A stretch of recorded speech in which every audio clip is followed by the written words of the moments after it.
it's useful to think of sailing as the kids' game Snake and Ladders. So our trip that we did, our first ever trip. So we plodded along the board a little bit, and then we climbed a ladder because we learnt about the tides, and then we sort of headed off, did our bits and pieces, and we only hit the one snake. And I think so you will make mistakes. Of course you'll make mistakes, and there will be those snakes out there when you're sailing. But I think us as a skipper and our actions and our decisions make us more likely to hit snakes if we get those actions and decisions wrong, rather than any sort of failures in your knowledge. Or even nowadays the weather is so we can forecast the weather so much better than we could years and years and years ago. Yeah. So it's about us and our decisions and our actions. And I think the first sort of building block of understanding of what you are as a skipper is to understand your role. Okay.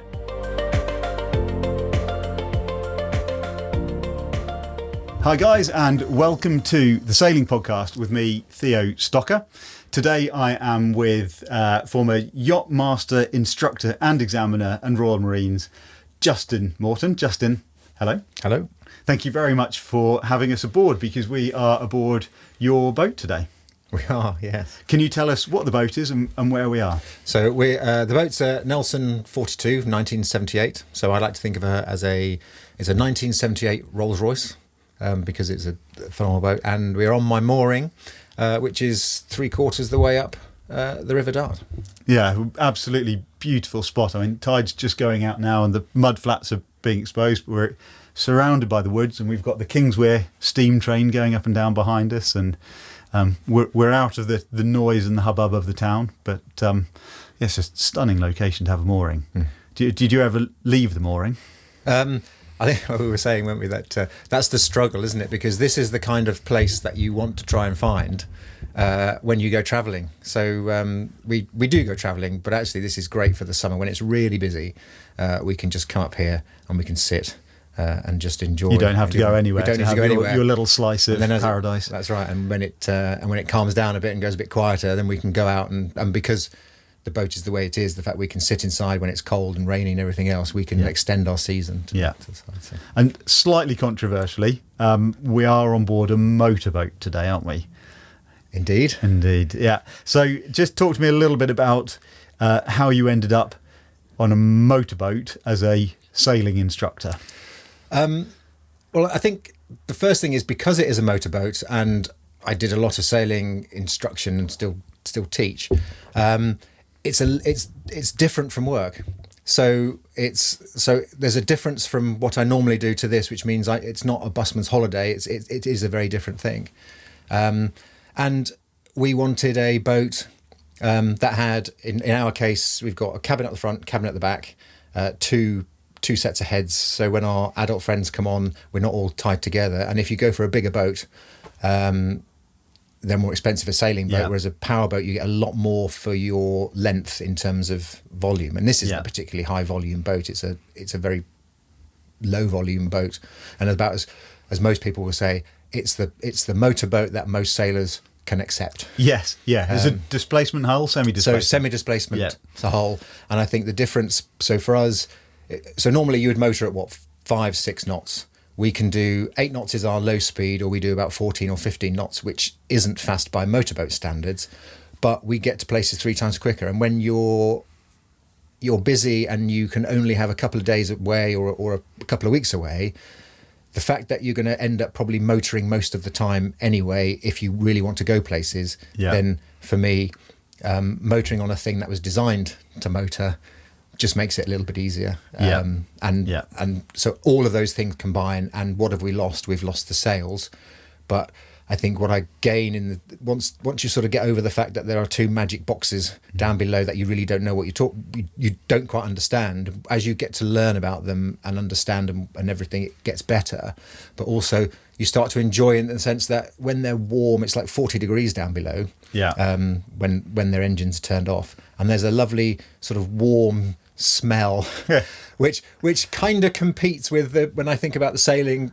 And the bit I used to love about you mean you don't like the damp and cold smell of a sailing boat? That's one way of putting it. But I think when you sail, the thing that really got me about sailing was you can sit to leeward and you can just see the cutting of the boat. And I think that that's the thing that I used to love about sailing was sailing. And now it's weird. It's a couple of years in, it's now warmth, and it's not diesely smell or anything like that. It's just warm hot metal smell is really quite reassuring and lovely. So a bit like gas when you're cold and you turn the gas on inside your boat, and there's quite a you get a feeling from the smell of gas, don't you, in the fact that there's a comfort to it. Unless it's carbon monoxide. Unless it's carbon monoxide, of course, yeah. Good. And today we're going to talk about how to step up and be a skipper. And you've got some skipper's tips of how to step up. And we're going to talk from a sailing point of view. I guess quite a lot of that would apply on a cruising motorboat as well. But this being the sailing podcast, we'll do it from the point of view of a sailing boat. But can you take us back, and I haven't prepared you for this, but can you take us back to the first time that you skippered a yacht and what that experience was like? And if you've got any sort of mistakes that you made or anything that was sort of looking back as sort of just what that first experience was like. So I did a dinghy level 3 course with a friend of mine. We came down from Scotland and we came to Plymouth, and at the end of our dinghy level 3 we hired the 26-foot boat, and I can't remember what it was, but they replaced it a few years later with a Hunter Horizon 26 or 27 or something. So it was that kind of boat.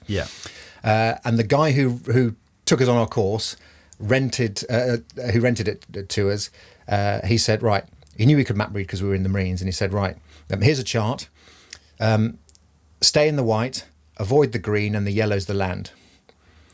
Basically saying, stay in the deep bits, the green bits will dry out, but it's a bilge keeler, so it's not the end of the world if you do get it wrong, and obviously don't hit the land.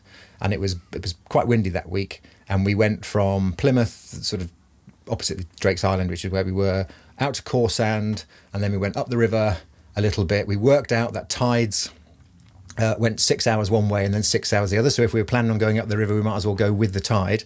Stayed in the white as we were told to, and then worked away all the way up to Kelstock, which is as far really as you can go in a keel boat, and then worked away back out again, and then we ended up in the last day in the River Yelm, which was brilliant. And then we came round, it was blowy all week, and we came out of the River Yelm, and the wind was behind us, and it was the first time the wind had dropped.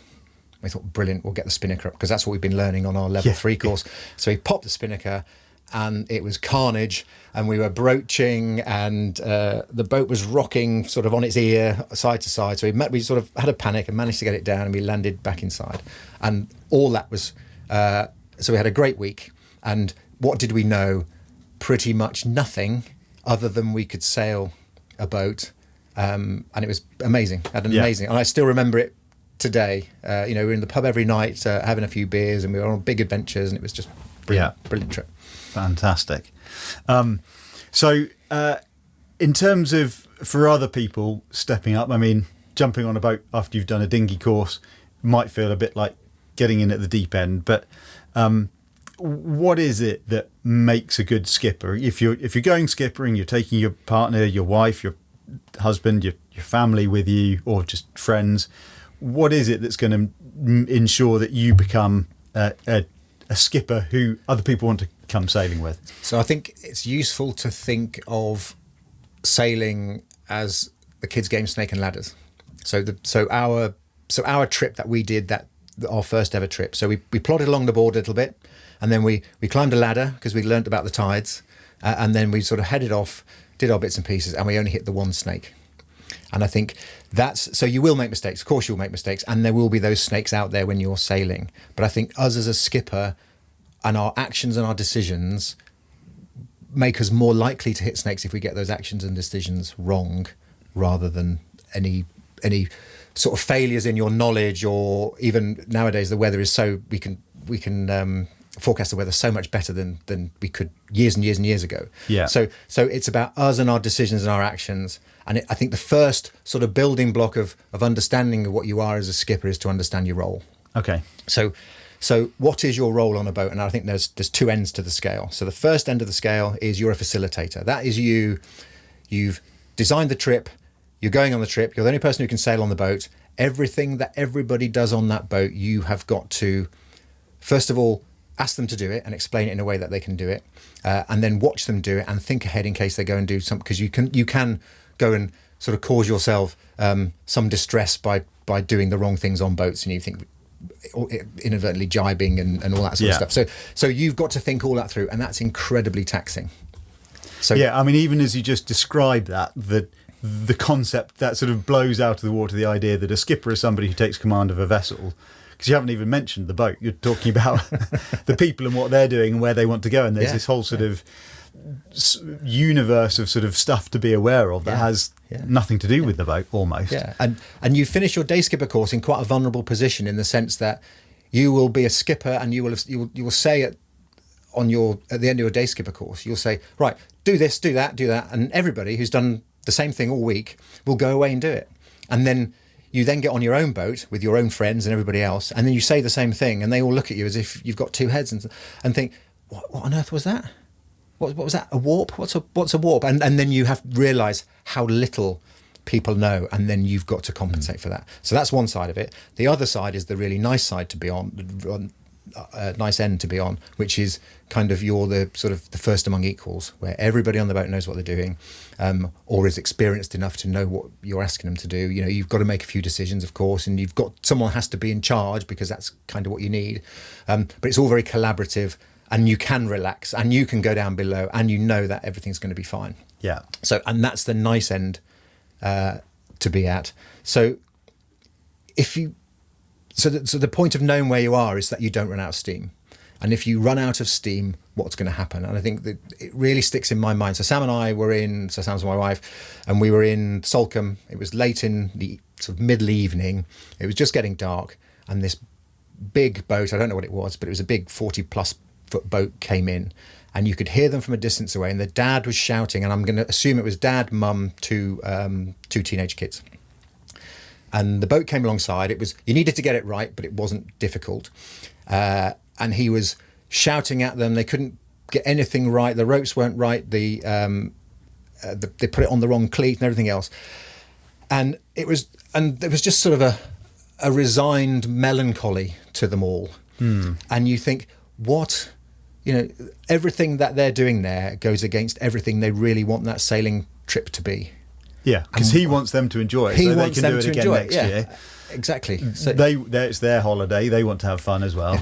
Yeah. And they're being shouted at by a grumpy dad who's getting stressed in the process. And there'll be a point that came probably later on in that evening, where he was probably utterly disappointed with himself because he let that get to him. And therefore, what is it that, that's the thing that you're trying to avoid, is getting yourself in a position where you're just completely overwhelmed.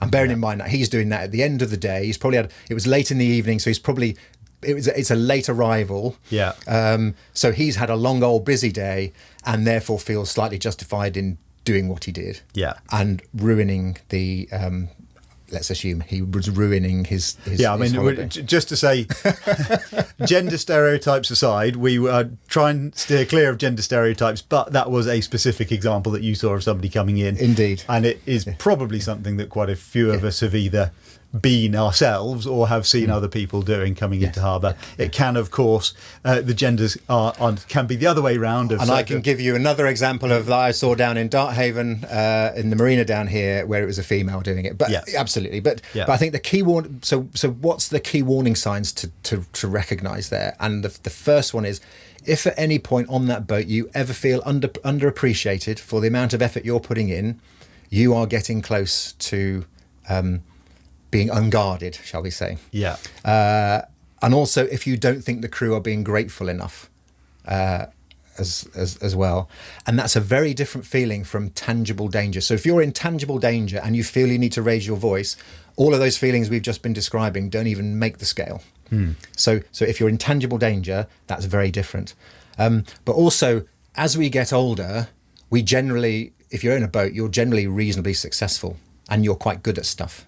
So if you all of a sudden aren't good at something, then how you deal with that might not be how you think you're going to deal with that. Yes, it's not quite such a familiar feeling to be out of your depth from a skills point of view. Absolutely. And there's a weird sense, and in sailing, when you're coming alongside, there is absolutely no reward whatsoever for putting the boat alongside. So you could be under the most enormous pressure to put the boat alongside in a nice way, and no one think, yeah, he's just put the boat alongside. But if you get that wrong, and that sort of, I think, changes the dynamic slightly. That when there's no reward, because if someone had said if you were coming alongside and say, this is really difficult, and then you'd relax a bit. But if then someone says, oh, this is going to be dead easy, you're going to nail this in seconds, then all of a sudden the pressure's on, and all of those little things play with you. So and all of that was happening. It happens at the end of the day. So think about. Because those bits of coming out of the marina, leaving the marina and going back into the marina are some of the hardest bits of boat handling and most stressful moments when you're closest to another hazard. You're within a metre or so of something that will cause your boat serious damage if you get it wrong. And if you're not used to it, and I mean as in you don't do it 3 or 4 times a day or 3 or 4 times a week every week, then sailing is probably the most tired you can be doing nothing by sitting down and doing nothing. So an advert for powerboats, the attrition rate of the skipper on a powerboat is far less than on a sailing boat, because you're not having to deal with quite the same amount because you sat in a chair. But there we go. There we go. So that's you. So the first one is know yourself and know your capacity, because what you don't want to do is run out of steam. And then the next one is put yourself in your cruise position. So if you're trying to sell sailing and all of the complexities around, we've bought a boat, it costs 10% of our wealth or whatever it is, and therefore you've got to use it, and then you want to bring people with you, then you want people to go sailing with you, you've got to kind of encourage them and make it good for them. They've got to enjoy it. But also think of sailing, again, using the ladder analogy, you can't step up too many rungs of a ladder sailing without having watched that next ladder first. So you need to kind of slowly and surely just build people's, I suppose it's experience, but it's also you don't think conditions are bad or are good until you've been in worse conditions. And I think all of you have got to climb the ladder at the levels at the speed that you're ready. I was chatting to a guy who was from one of the more adventurous sailing or cruising clubs. And he said he did this most phenomenal trip to Ireland in a big blow. And he'd taken some friends with him who were quite experienced. But he said they'd never come back sailing, and he's not sure that they've ever gone sailing again. And he knows he put them off. And I think that's the point. You can put people off, even if you are quite experienced. If you have a horrible trip, you can put people off. If you try and stretch their tolerances for them, then it doesn't work. And I think you've got to be aware of the unequal, if you're in unequal sailing partnerships, which most of us are, to bring people with you can't force. You're an event manager. The whole thing, it's not a journey, it's an event. So you've got to sort of stage manage each element.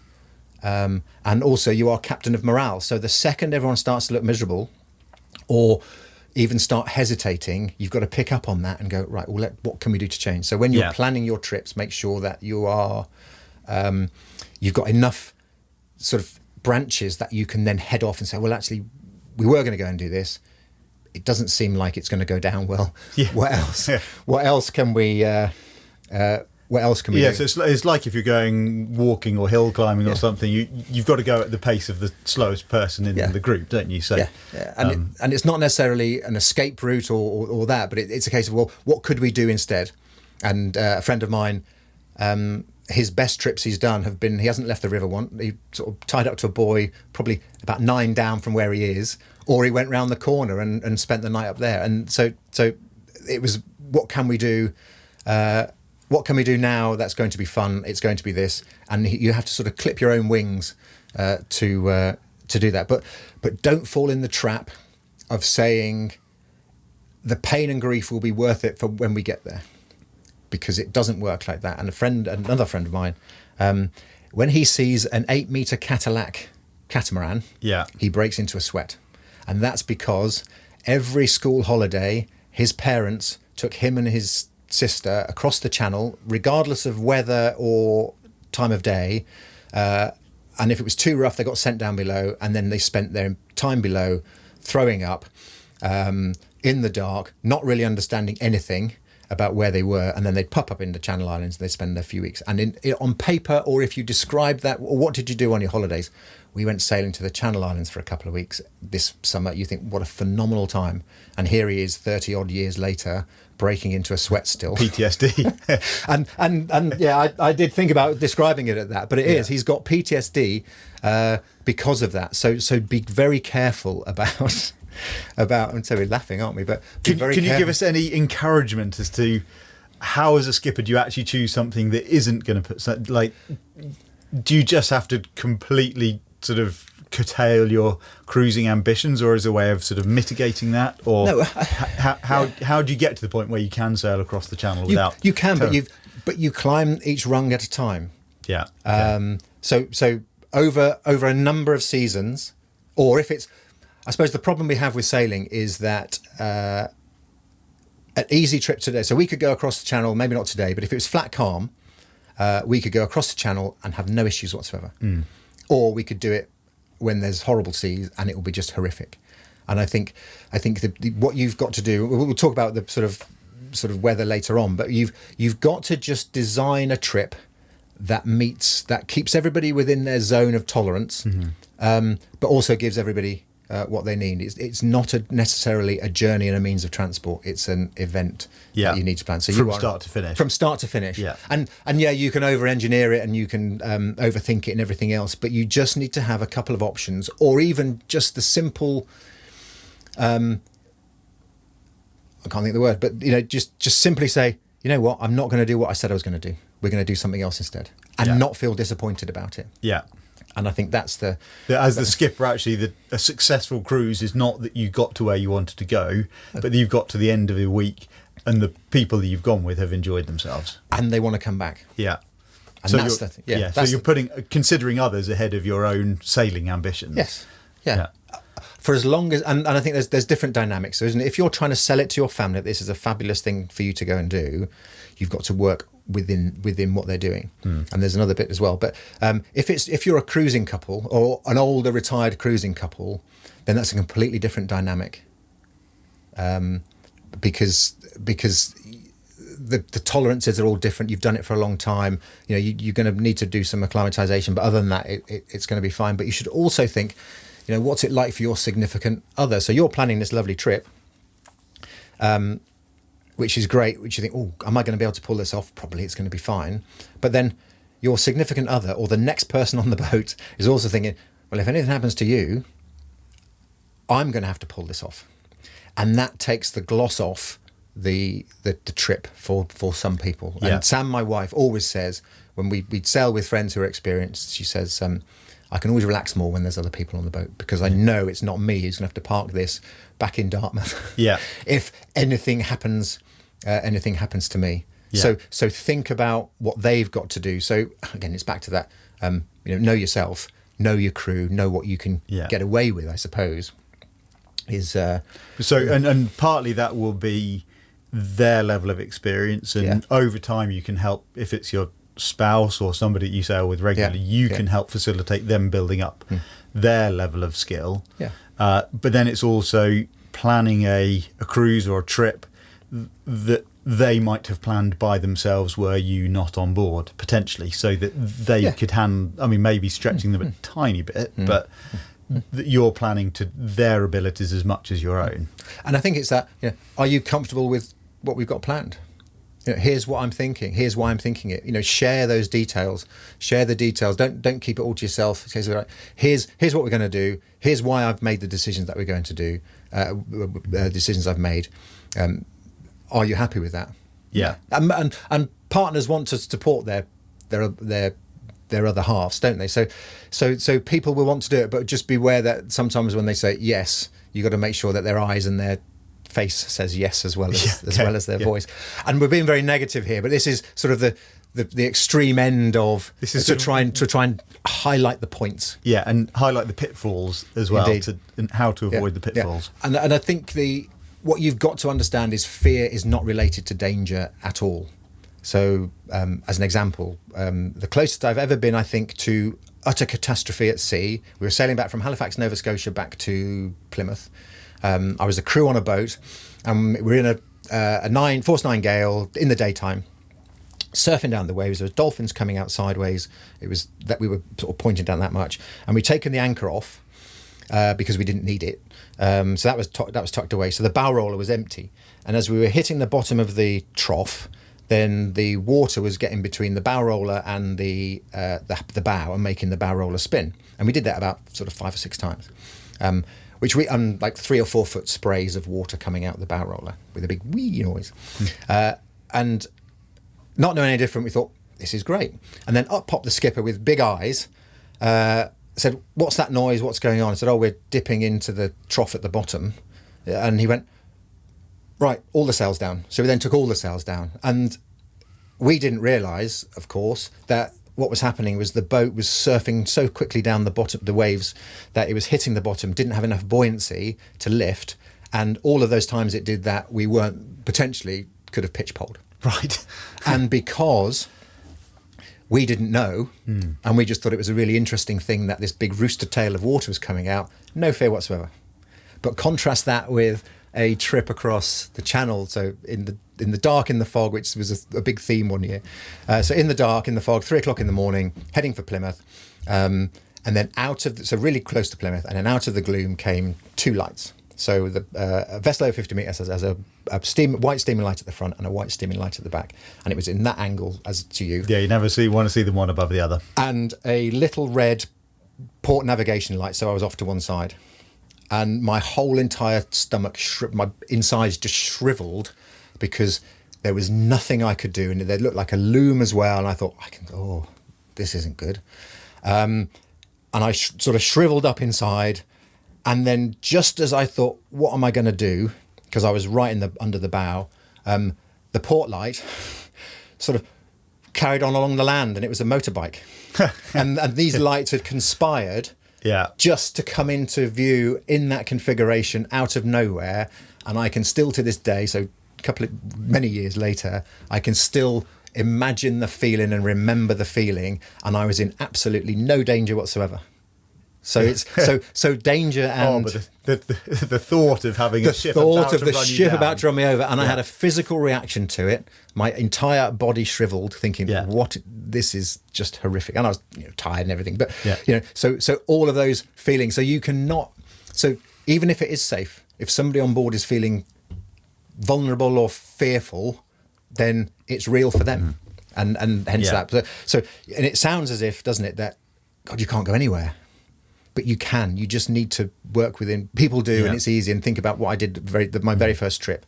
Knew hardly anything, could sail hardly anything, and we had a brilliant time. So you can do all of that as long as you go along the steps, try and avoid the snakes, and take the winds. I also like your point about really involving the mate, your significant other, whoever's sort of backing you up as skipper, really involving them and the rest of the crew in the decision-making process. Obviously, you're the one who can say, yes, that's safe, or achievable, that isn't.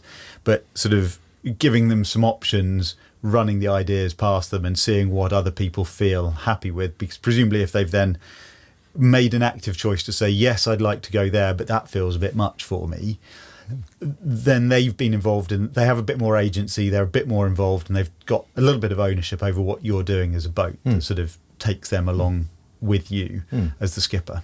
But bear in mind, the more you share, the more you've got to explain, and then that also it becomes, you have to then do it, which takes more out of you. So factor that in as well. I'm not saying knowledge is power, isn't it? That's the saying. But actually, you want to share, but there is a cost to that. In your having to justify it and everything else, which is fine, but it's still a sort of a tick on a little bit more effort than you ordinarily would do. But but the gains are absolutely worth it, I think. And and it sounds all doom and gloom. So what's the answer? I think, well, we can sum up everything we've just talked about as know yourself, know your crew. Yeah, and that's it, isn't it? Yeah, know yourself, know your crew, and knowing yourself presumably includes knowing what you're able to do and knowing your ability on the boat. Would you include knowing the boat in that? Does that sort of confidence in the boat that you're on, does that have a factor in knowing yourself? Very much so. I think if people buy, if you think about your car, the first car that you bought, when you first bought that car, did you think that was a car you're going to have forever? No. A lot of people, I think, buy boats thinking that's the boat for them because in 5 years' time, I'm going to be doing this with it. I think you've got to buy a boat that it doesn't intimidate you, and I think lots of them do. So buy the boat that's comfortable for you and whoever's sailing with you now, or maybe one rung up, but certainly not 3 or 4 rungs up.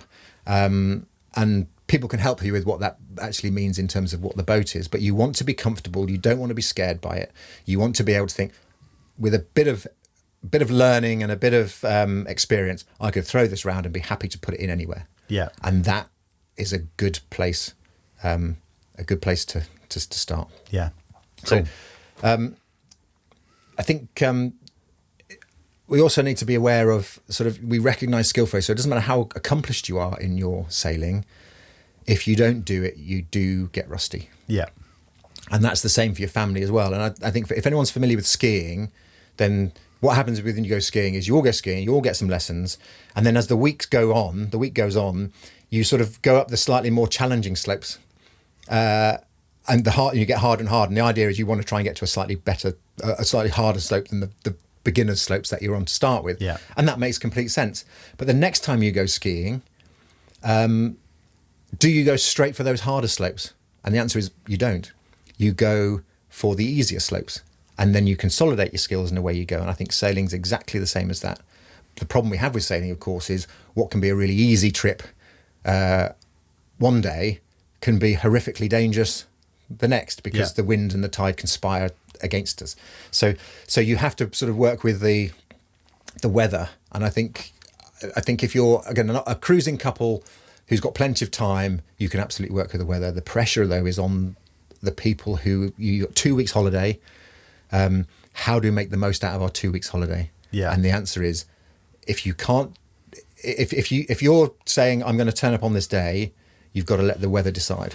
Yeah. Because it's going back to everything we've just talked about in terms of the weather can make things difficult, and it's not necessarily the wind if it's nice and sheltered, but it's the seaway, and that can put people off. So work with the weather. Personally, I like to come. So force 5 with the tide is going to be very different to force 5 with 2 knots of tide against it. Yeah, but also be aware that go back to the. I'm just thinking about what Sam and my tolerance is. So we are force 5. Anything over a force 5, this boat will be fine in for a good long while. But Sam doesn't like, and we don't like anything other than a force 5. Anything over a force 5. But it's about the other person. So are they comfortable in a force 5? Think back to that chap going to Ireland. Yeah. So work with the weather, and again, try and if you're going out and coming back. Personally, I like to come back with the wind because I'm more tired at the end of the week. Therefore, it's the easiest sail. So for me, it's about doing the if there's any beating to be done or getting up to wind. That's where I do it. Ideally, you want to pick the way that go with the wind one way. Hopefully, the wind will change and then come back, and that's great. Yeah. So I guess you if you've got a week or 2 weeks on the boat, then you're almost going to have sort of 2 or 3 options of what your cruise is going to be. So if it's a gale, we'll go up the River Dart, and there are some beautiful anchorages, and you can explore, and you can paddleboard, and you can go and find some nice pubs sort of next to the river, and have as I've done, almost an entire holiday on the River Dart without ever leaving it because it was just blowing old boots out at sea. Yeah. And you can have a lovely time doing that, or you can say, well, actually, the weather looks calm and settled and with decent westerly breeze, and we'll get across the channel no problem, or we'll head east and go and explore Lyme Bay. And the bit that catches most people out, so if you go away for 2 weeks, for instance, so a week's weather forecasting now is pretty good. 2 weeks, the second week can be a bit of a lottery, and I think that's where we sometimes come unstuck, is because you've gone out and then you've got to come back, and then you're going to come back, and it's the amount of administrative gnaws that you've got to go through if you leave the boat and have to come back and leave it is is horrible. So you just, you know what, we'll just make it. And then what do people always remember when they've been away? You have a week and a half of beautiful weather, and then you beat back in a horrible sea and big strong wind, and then all everyone remembers is the horrible sea and big strong wind, and not the rest of it. So how do you make the choice? So say you've gone, let's go across the channel. At what point do you say, actually, let's cut our holiday short and we'll come back 4 days before the end of our holiday, just in case we got caught by bad weather? Because what you don't want is to be 24 hours from the end of the holiday and you have to go come what may. Yeah, what's the cost benefit analysis there? The trigger point is that you'll know your crew, whoever your crew is, are they going to accept this? And then the first question to ask is, right, we have a risk here, folks.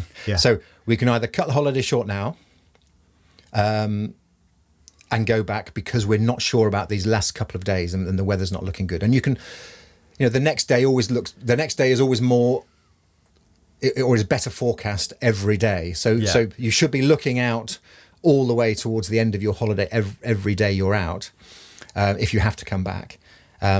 So there will be a point where you say, this isn't looking great. And then you offer it. And you say, right, here's what we've got. We've got this, the chance that it's going to be horrible, and this is what the conditions are going to be like, or it might be fine, or we head back now and we go and do this. And then you need to make their decision or help them make that decision. But if everyone's sort of wild abandon and haven't got a clue and say, we'll stick it, we'll go for the rough weather, that's you need to sort of police that. But if it's your own family that you know well and you know how good they are in a storm and everything, or in heavier weather, and you know that, and you know it's not going to be you having to carry the can.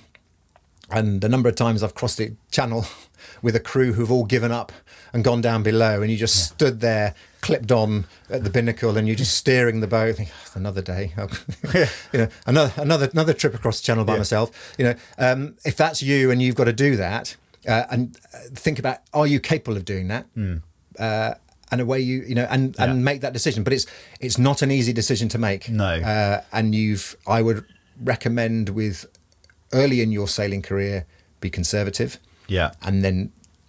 I think the other thing you've spoken about, we've spoken about in the past, is the idea of a sort of a triangular cruise. So you go to your furthest point to start with and gradually work your way closer to home, and then if you need to come back a little bit earlier, you can just sort of chop a corner or dodge bad weather or get back quicker. You can just chop a corner of the triangle off and you've still had your nice long cruise, rather than going out a long way, doing a cruise and then having to come back a long way. So you sort of plan it slightly differently. And distance and enjoyment isn't linked. So it could just be a couple of hours, and I think the channels is great because you can sort of go sideways across the wind. If it's linear and you've got to go with it or against it, sometimes that restricts your ability. But certainly in the Solent is a great place in the sense that you can zigzag yourself away all around the Solent, and it's fairly straightforward. And here we're a bit more linear, but we've got the channel, and then you've got the other side of France as well. So if you can, it goes back to that original design of your event. What are you trying to do? How many options have you got? And you can work that all through to start with, right, if this is the case. But it takes a bit of time and effort to do, but at least it gives you options. Or you just, I suppose, what better than to just be at anchor somewhere up a river, and you say, right, this year, folks, we're paddleboarding and we're going to go up the use the dinghy and just make the most of what we've got and don't go anywhere. And you've got to take everyone's ability and everything into consideration. I think that's the way to do it. I think going back to the passage planning stuff, think about your transitions. This is where you can be caught out. So I would say, so it sounds idyllic that we'd leave Dartmouth and we'd go to the Scillies, which is 100 odd miles away, and what we'll do is we'll anchor in beautiful coves all the way along, and then do the Scillies, which I haven't been to before. And that sounds great, right up to the point that you anchor for the first night, and then you've got to get up 4 times because the tide's moved, doing things that your anchor alarm's going off. So think about setting yourself up for the hard bit by doing something different at the start. So if it's if you're not going to get a good night's sleep anchoring because the tide's going to change and you really do need to check it, or the boat's rocking, then go alongside. But then conversely, if you're going to be bashed up against a pontoon for the night and you're not going to get any sleep, then maybe a buoy or an anchor is the way to do it. Or if you can't anchor, attach yourself to a buoy, because you can attach yourself to a buoy, forget everything for the night and go to sleep properly. So set yourself up on your transitions so that the idyllic stuff's lovely, but remember to try and protect how much capability that you've got. And also, if everyone doesn't have a good night's So you sleep. start on the easier stuff and then build up from there within the cruise. No, I think it just changes to... So if, for instance, you've never been to the Scillies and you know you're going to have to navigate hard, you can do that at the end of the day. Don't anchor or put in something where you're going to have a really rubbish night's sleep the night before.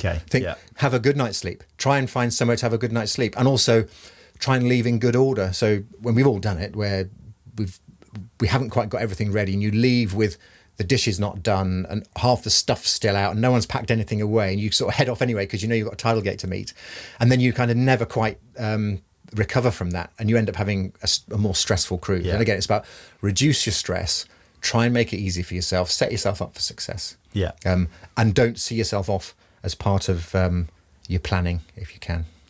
Okay. Right. So working with the weather, transitions. Improve your skills. So we've talked about boats. Go back to it. Don't don't have a boat that intimidates you. Buy the boat that you're going to be able to use and enjoy. And I think we sit here and we look out and we see everyone go up the river and we see everyone come back. The people who've seen the most content kind of have the smallest and the rubbishest boats, because they are. And I think the people, when a big expensive boat goes past, some people are very happy. Other people don't look quite so, and you can tell, don't seem quite so relaxed, I would say. So have a boat that you can you're happy on, and I think bigger is not also ordinarily better. And we all seem to want a bigger boat at some point. And then at the other end, and I do this quite a lot, people want to go smaller. And at the boat show last year, if you said pick any boat you like. Money's no object. Which one would you have? And I would have gone for, there was a 35-foot deck saloon that I could have as a twin keeler. Yeah. And I thought this boat would do me in my position. That's a real boat, a sailing boat. A real sailing. That's a proper sailing boat. Yeah. I said that would do me for pretty much everything that I want to do in a boat right now. And and there were boats there that were 100 odd feet long and all sorts of things. Yeah. So even some very nice powerboats as well. So I would have gone for a 35-foot boat because I know that would be great for me. Yeah. So bigger is not necessarily better. And then sort of improving your skills. Improving your skills. So what are the skills that take the gloss off and dissuade you slightly from wanting to go sailing? So what's the excuse? Oh, let's go sailing. Tide's not so great. It's going to be a pig getting out of the marina, right? So think about your manoeuvring skills. So some about manoeuvring under your engine is about the boat handling characteristics and how it skews and which way your prop walk is and all the rest of it.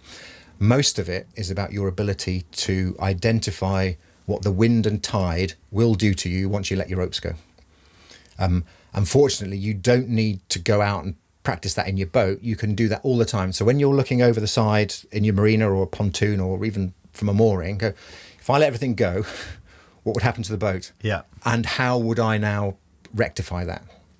And if you do that often enough, you'll get a good sense and you'll build up your ability. So most people make mistakes not because they can't steer it or they can't use the right amount of power. It's because they can't identify what the wind or the tide is doing to them at the tide, and then what they need to do to correct it. So have a think, and then once you've gone, tide's doing that, wind's doing that, or if a boat's about to leave, look at the tide, look at the wind, and go, right, how's it going to do it? So, and then think, well, I would do it this way, that way, and then see how they do it, and you can sort of test your assumption, and watch how the boat reacts to how they apply their power and steering and things like that. So you don't need to go and do endless circuits and bumps over all the various different types of wind against tide and all the rest of it to improve your manoeuvrability. It will improve just by your ability to know what would happen to the boat should you let the ropes go. Yeah, you can do that sort of hypothetical thinking it through. Think it through in any given situation. Yeah. Sort of from the comfort of your marina berth. Yeah, absolutely. So and it's easy enough to do. The next one is be comfortable with your sails. I think modern boats are phenomenal in the way that you can go quite quickly in very light winds. And I think people don't like putting their sails up because they're worried that they're not going to be able to get them back down again. So put your sails up, but go out in when there's 5 or 6 knots of wind, or 10 knots, so just enough so that the sails will pull, but the wind won't be knocked out of them if a boat goes past and wobbles the boat. So you want just that, and then put your biggest sails up, and then just get used to them, and then bring them down, and then put your Jenica up if you've never done it. But do it first alongside with no wind, and then go outside and just check it, and then just play with everything. How would you get it up? How would you get it down?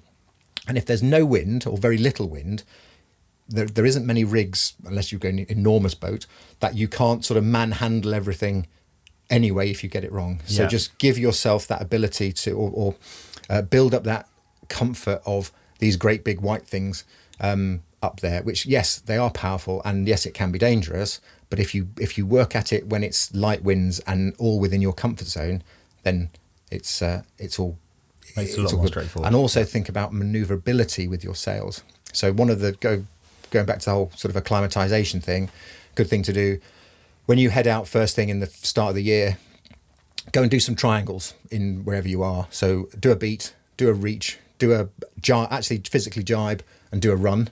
Talk it all through beforehand, and do that a few times, and then try and make it smaller. And we used to do this all the time, where you would, off Plymouth, there was a load of moorings, and we would zigzag in and out of them, and they're all very safe moorings for us to bash against if we got it wrong. And then you'd end up going around one mooring, and that's the thing to do. Is if you're doing the triangles, see if you can do your triangles, make them smaller, quick tack, quick jibe, harden up, and then see if you can. What's the closest you can do it? Because that will give you appreciation for how you pull the main in to make the bow come up. How you need the bow, the genoa pulling or the jib pulling. You'd want to jib up so it doesn't hit the shrouds. How the jib pulls all the way around as you ease the main, and just get a feel for it, because that's really nice. And if you can and want to, have a go racing. People are always looking for crew, and go on a racing boat for a bit.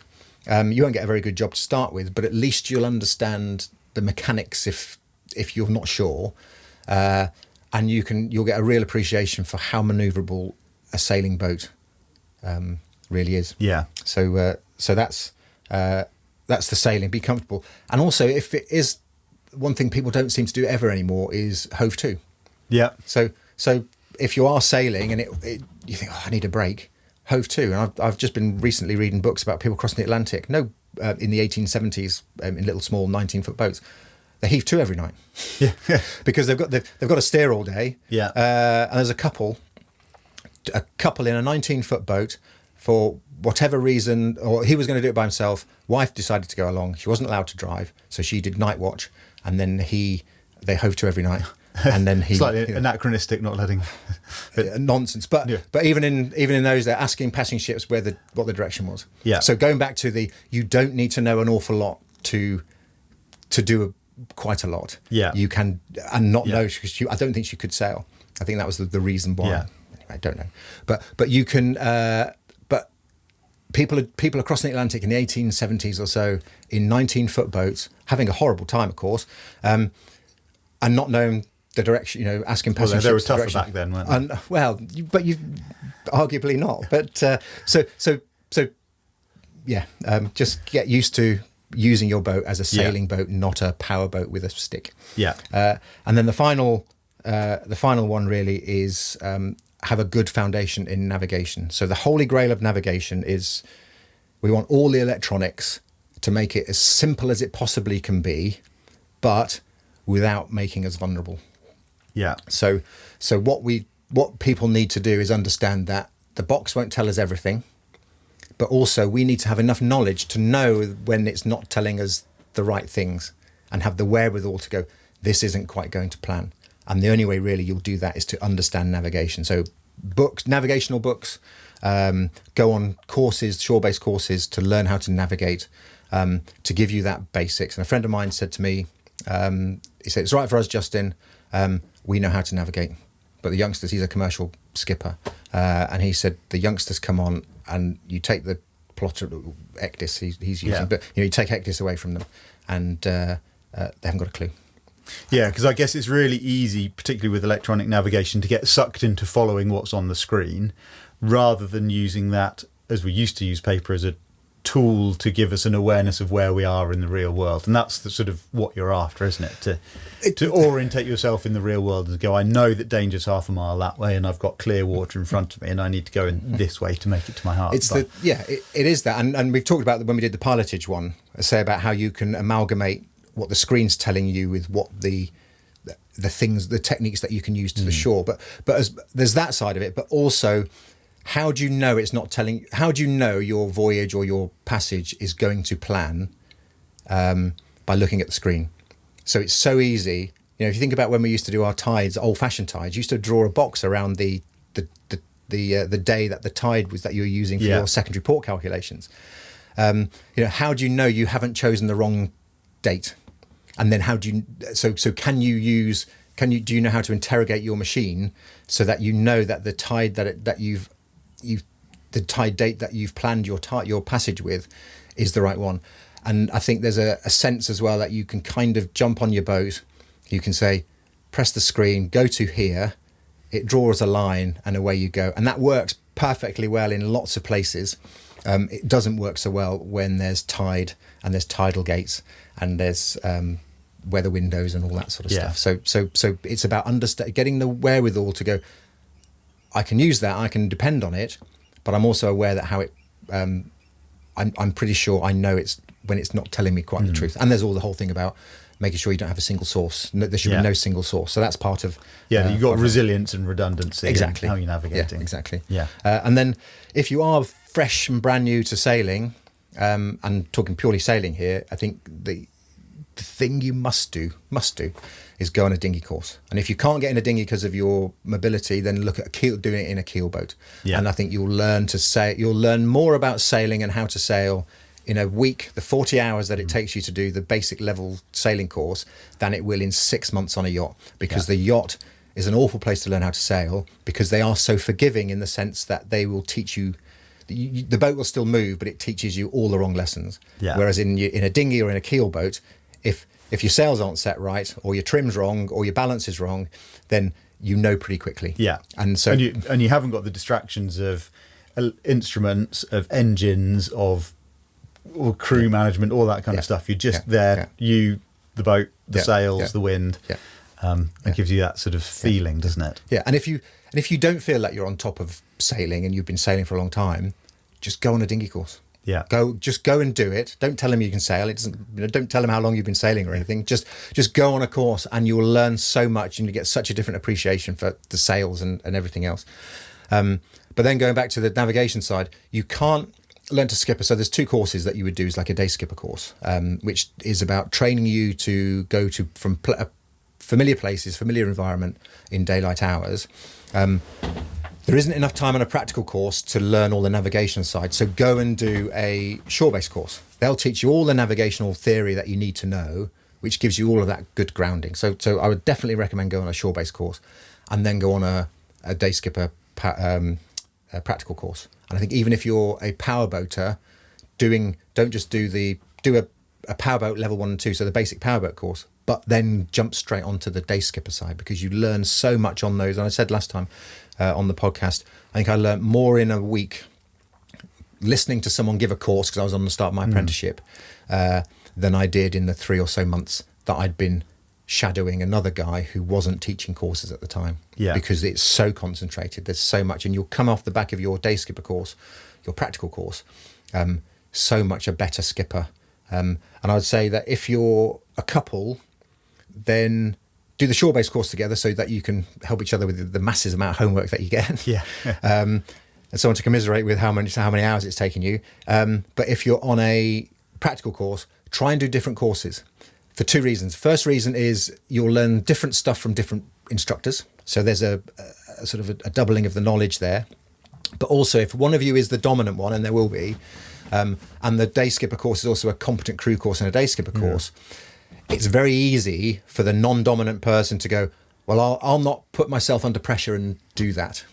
Whereas if you go on there as a day skipper, you can't hide. Yeah. So you will be built up, and then what we want to do is get back to that sort of first among equals thing, where both of you are roughly at the same level. If you're both got the same competence, you can amalgamate your skills, and the pair of you as a cruising couple can sort of compensate for each other's weaknesses, because people are stronger at different things than others. So if you can go on a different course, do, because it will make the non-dominant person gain far more out of it.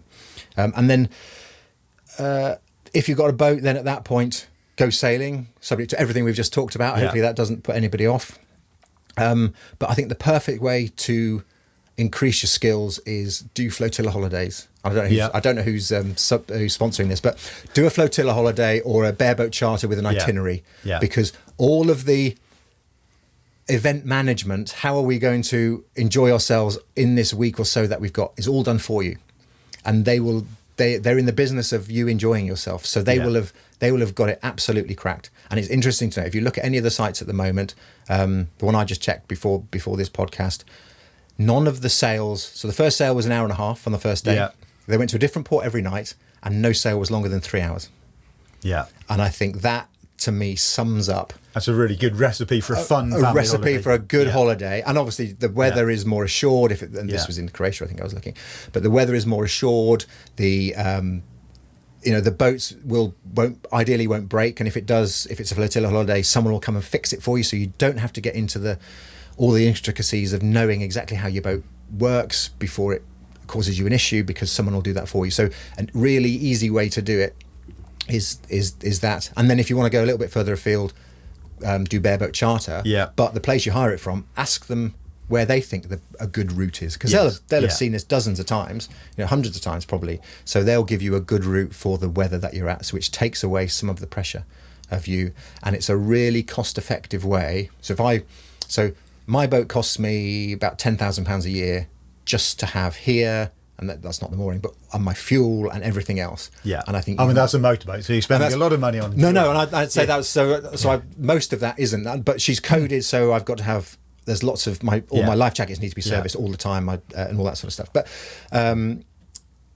so for that amount of money, you could probably go 2 or 3 weeks worth of charter holidays, and you're probably going to have the better holiday than I would have based out of Dartmouth, if it's about enjoyment and experiences and everything else. So I think it's a really cost-effective way of doing it. It improves your skills.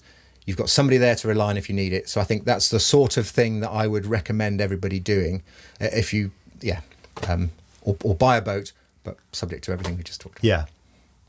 So, and once you've got a little bit more experience, I think the RWA have got it absolutely right in the sense that there's no minimum boating standard that we need to pass, because the minute you do that, it'd be like a car driving test, and no one will want to learn anything else. And I think there is so much more to learn, so much more to do in sailing.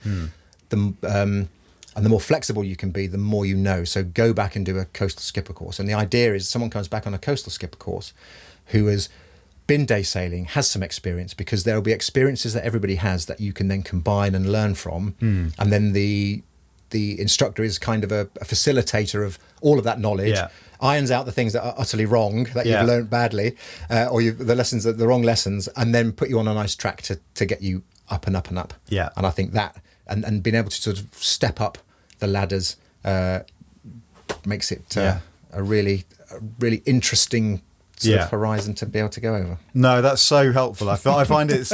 I'm just struck that where we started was about understanding your role as skipper, and your own abilities within that, and considering others, because so often we think about, I can skipper a boat, but can I plan somebody's holiday in a way that's going to be fun for them, and have I considered them before my own sailing and boating ambitions? So I thought I really liked that. And then this idea of a ladder of progression, and just going, we'll either stay on the same rung this week, or we'll go up 1 rung on the ladder. We're not going to go up 4 rungs, and you're just gradually taking everybody with you. I thought that was a really helpful way of thinking about it as well. So but there's loads more as well that I think I'll be thinking about for a while, about how I plan my sailing with my family. And I mean, at the moment we're boatless.